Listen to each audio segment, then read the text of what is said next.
See, sometimes we can't say, I can do that. But what we can say, that it's possible that I can have my dream as we run toward it, as we work on it day in and day out. But people who are running toward their dreams, life has a special kind of meaning. And here's what I will share with you, that in the process of working on your dreams, you are going to incur a lot of disappointment, a lot of failure, a lot of pain, a lot of setbacks, a lot of defeats. But in the process of doing that, you will discover some things about yourself that you don't know right now. What you will realize is that you have greatness within you. What you'll realize is that you're more powerful than you can ever begin to imagine. What you will realize is that you are greater than your circumstances, that you don't have to go through life being a victim. If you want to make your dream become reality, the people that are running at their dreams know that it's possible that you can live your dream, that it's necessary, that you're relentless, that you have a plan of action, that you are creative. The people that are living their dream are finding winners to attach themselves to. The people that are living their dreams are the people that know that if it's going to happen, it's up to them. And they're resolving within themselves, it's not over until I win. The people that are running after their dream know they're going to have hard times. They keep on running because they're saying within themselves, I'm the one, no matter how bad it is or how bad it gets, I'm going to make it. The people that are running after their dreams are the people that are hungry. And I want you to hear what I'm telling you. Some of you were soft, but you were born in the dark, and now you're soft. Every time you come up to a challenge, you quit, you surrender, you give up, you give in. Every single thing I go through, I remember I was homeless, and I draw from it. Every single time I'm going through pain, I remember that I've gone through pain since I was a kid. I draw from it. Recycle your pain. Get something from it. You're already in pain. Use it. Do something with it. Allow it to take you to the next level. Allow your pain to push you to greatness. I challenge you. I challenge you. I challenge you to be the best you could be. I challenge you to lead this room on a height, an awareness that you've never had before. I challenge you to behave in ways you've never behaved. I challenge you to pick up traits that you've never picked up before and do everything you could possibly do before you leave this place and impact as many people as you can. So don't be average, don't be good, don't be great. Be phenomenal. Don't be forgotten.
Good morning, family, and welcome back to One Day at a Time Friday Motivational Group. I really just want to talk to you because sometimes in life you decide to do the right thing.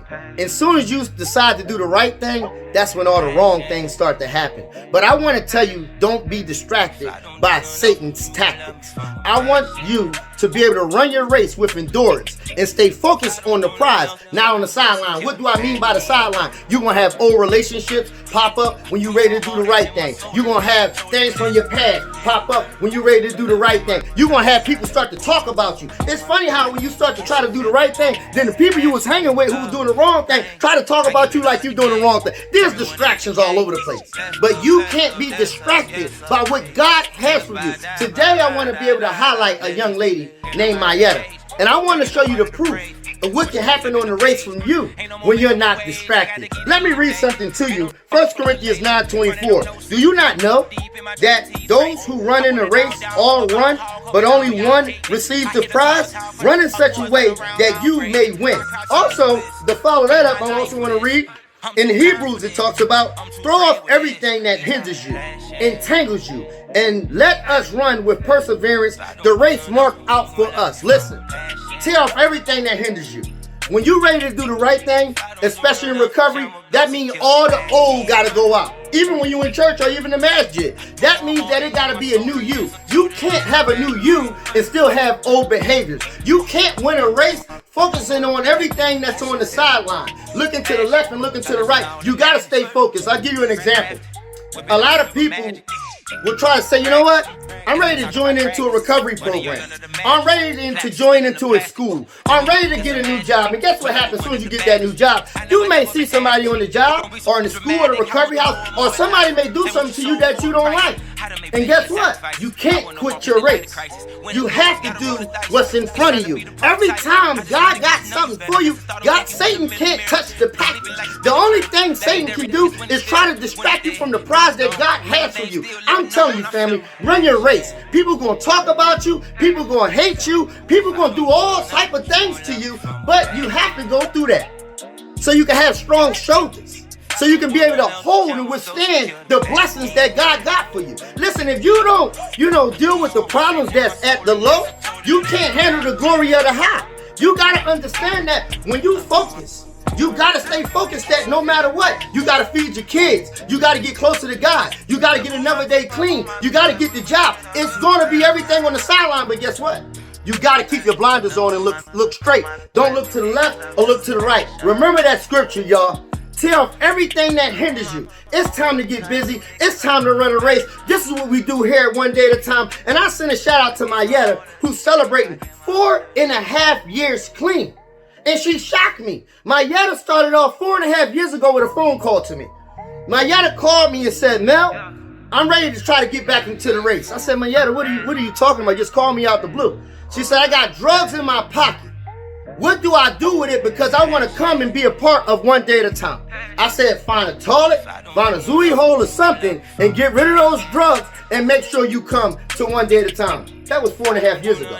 People done talked about it. People done stabbed her in the back. But look at the prize that God has gave her.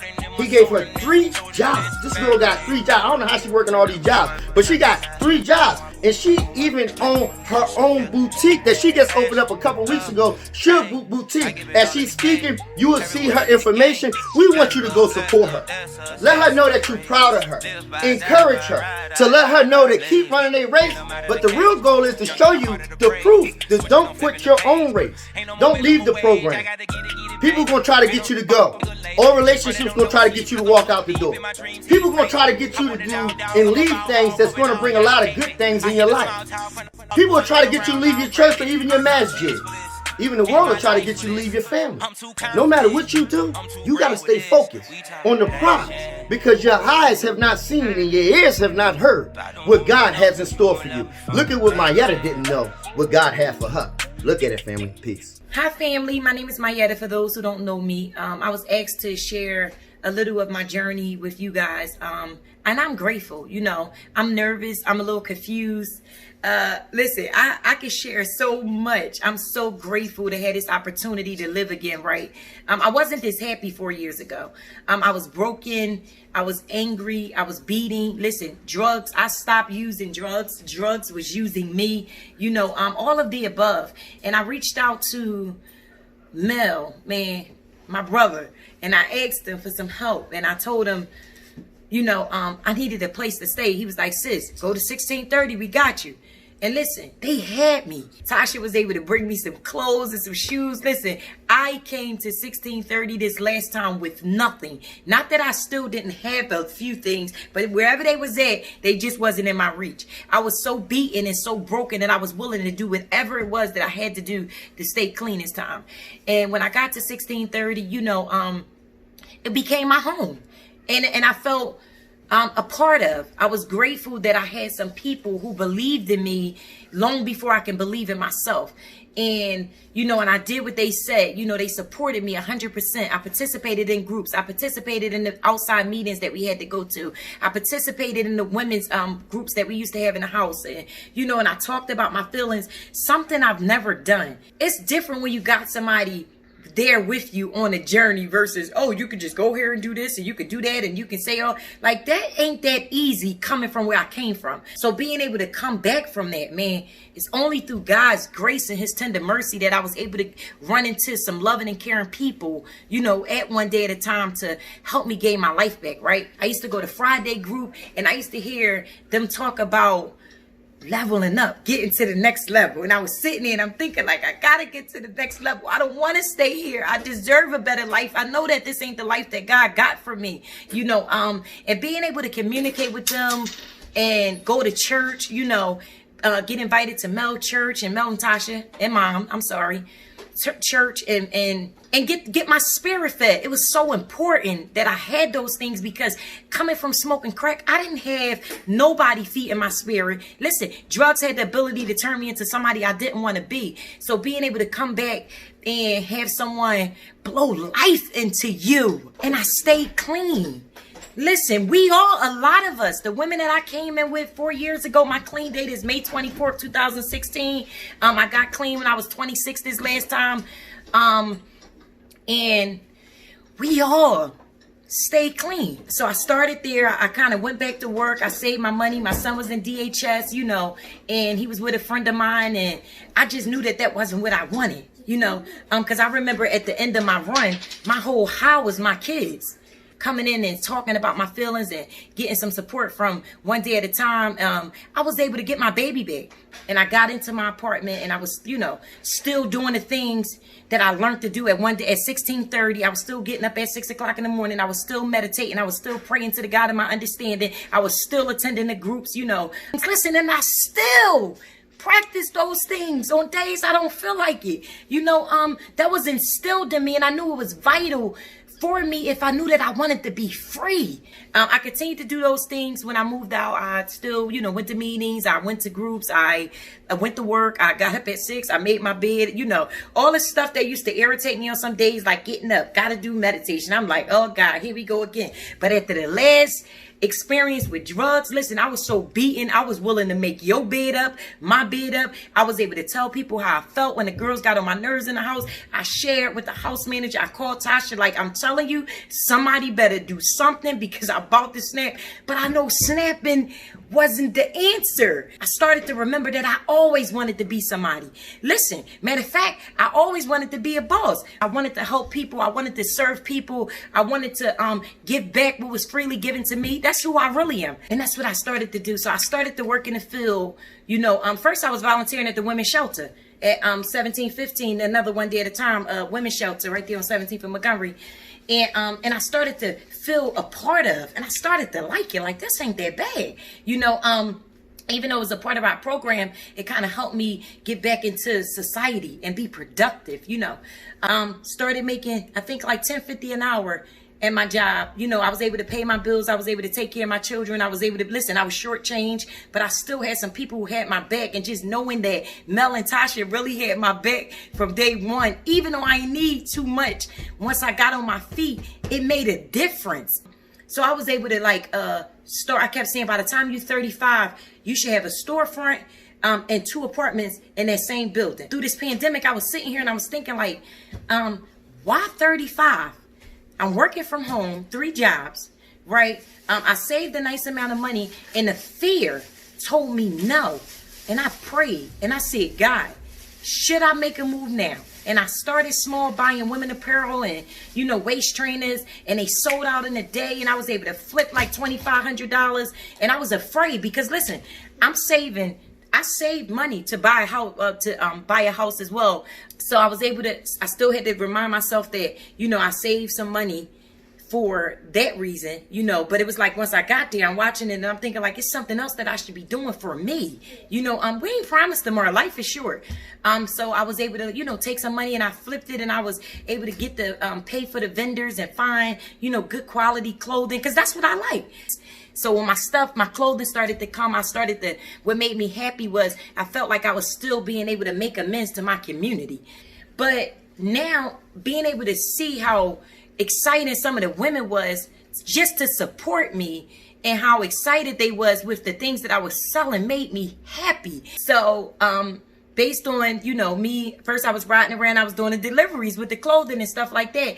So I started to think, and I started to create my website to where as though I can work, because I want to learn how to make money while I'm asleep. That's my goal. And because I wanted to continue to push forward in this process, that I needed to find a balance. So my website has been popping, so I'm grateful today, man. I thank Tasha. Thank you, sis. Thank you, Mel.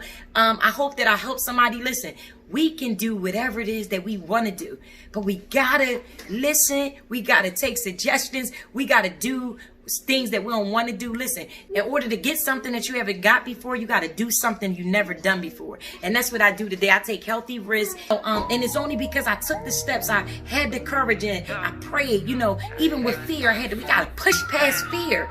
Fear will cripple you for the rest of your life. It'll have you in a place thinking like, oh, I'm gonna do this, I can't do that. Oh, she doing that and this, that, and the third. Listen, don't worry about what they doing. Do you. We can do it. So I'm done, y'all. Thanks for letting me share. Yo, family, you see what happens when you run the race and you don't quit.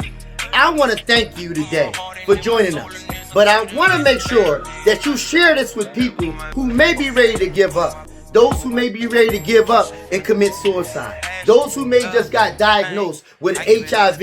Those who are just down in their luck.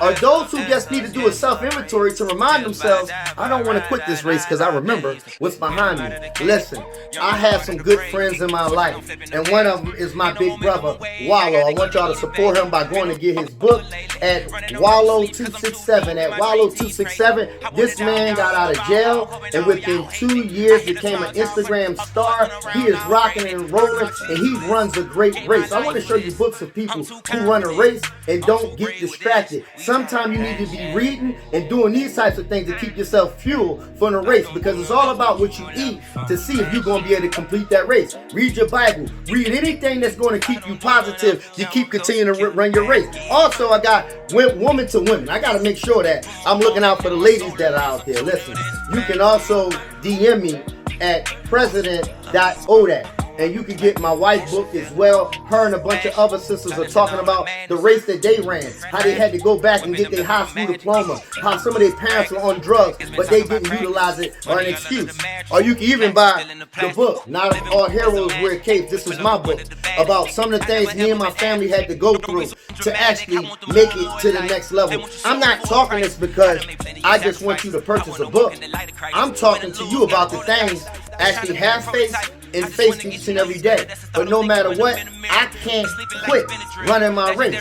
I gotta get the prize that God has for me. On another note, with the virus and COVID-19 out there and everything that's just going crazy with health, the one thing you can do that's very important is to keep your mask on. And make sure if you don't have the virus, protect someone else. So whatever you do, wear your mask. Holla back, family. Who that? Oh that. Love y'all.